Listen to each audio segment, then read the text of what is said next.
Hello and welcome back to Capital Catch-Up, your insider's guide to the marble halls of Washington, D.C. I'm Victor. And I'm Lenny. It is mid-February 2026, and if you thought Congress was going to ease into the year, you were mistaken.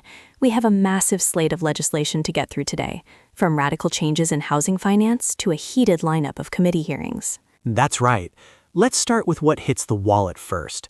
We are seeing a coordinated legislative push to tackle the housing affordability crisis, and it is coming from two different angles. First, we have H.R. 7400. This is a significant amendment to the Internal Revenue Code. It proposes excluding all gain from the sale of a principal residence if that residence is sold to a first-time homebuyer. That is a game changer, Victor. Historically, there have been caps on capital gains exclusions, usually $250,000 for singles or $500,000 for couples. H.R. 7400 blows the cap off, incentivizing sellers to prioritize first-time buyers. But that's not the only tool in the box. We also saw H.R. 7402 and H.R. 7393 dropped in the hopper. These two bills work in tandem with the 529 education savings accounts. H.R. 7402 would allow families to use distributions from qualified tuition programs for first home purchases, and H.R. 7393 expands that to qualified housing expenses. It's a fascinating pivot. 529s have been strictly for education since their inception in the 90s. This shifts the philosophy, acknowledging that for many Americans, a down payment is as big a hurdle as a diploma. But Victor, while they're fixing housing, they're also trying to fix the internet. Indeed. H.R. 7399 is making waves. This bill prohibits users under age 13 from accessing social media platforms entirely and bans personalized recommendation systems, the famous algorithms, for anyone under 17. It also limits social media use in schools. This builds on years of hearings regarding mental health, but this is the most direct federal restriction we've seen proposed. It's going to face massive First Amendment challenges, but the political will seems to be there. Speaking of technology, the transportation sector is getting an overhaul. We have H.R. 7389, the Motor Vehicle Modernization Act of 2026, and H.R. 7390, the Self-Drive Act of 2026. The Self-Drive Act is particularly interesting because we've seen previous iterations of this stall out in the Senate. This bill attempts to create a federal framework for autonomous vehicles, preempting a patchwork of state laws.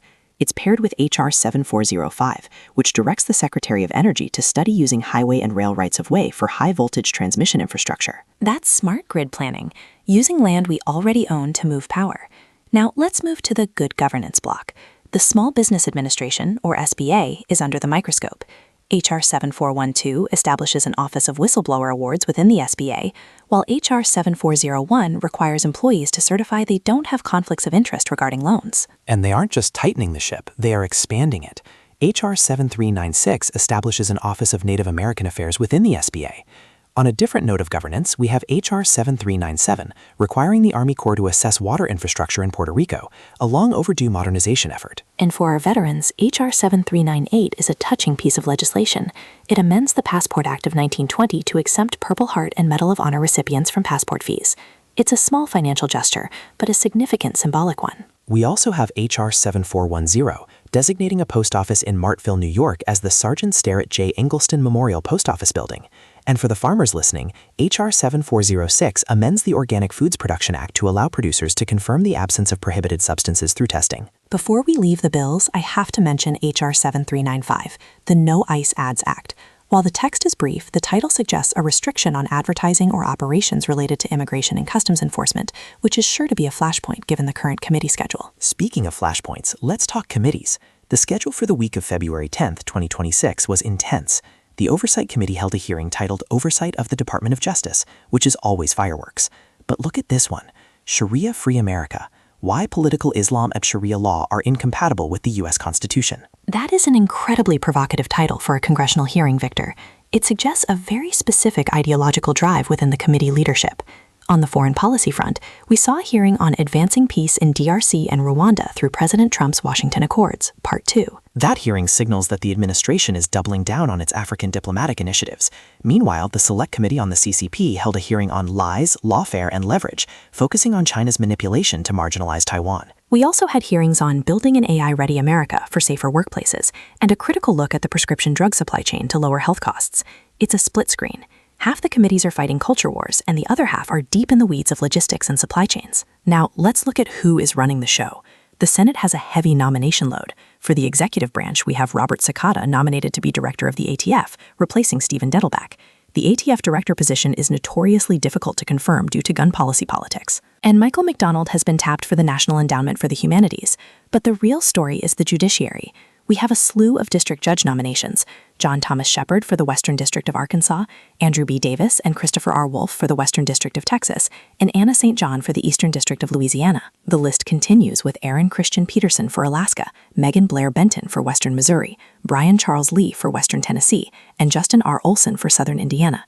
This is a concerted effort to fill judicial vacancies rapidly across the South and Midwest. Victor, for our listeners who want to track the official record of all this, the Congressional Daily Records for late January through February 5, 2026, volumes 172, numbers 22 through 26, are now available online.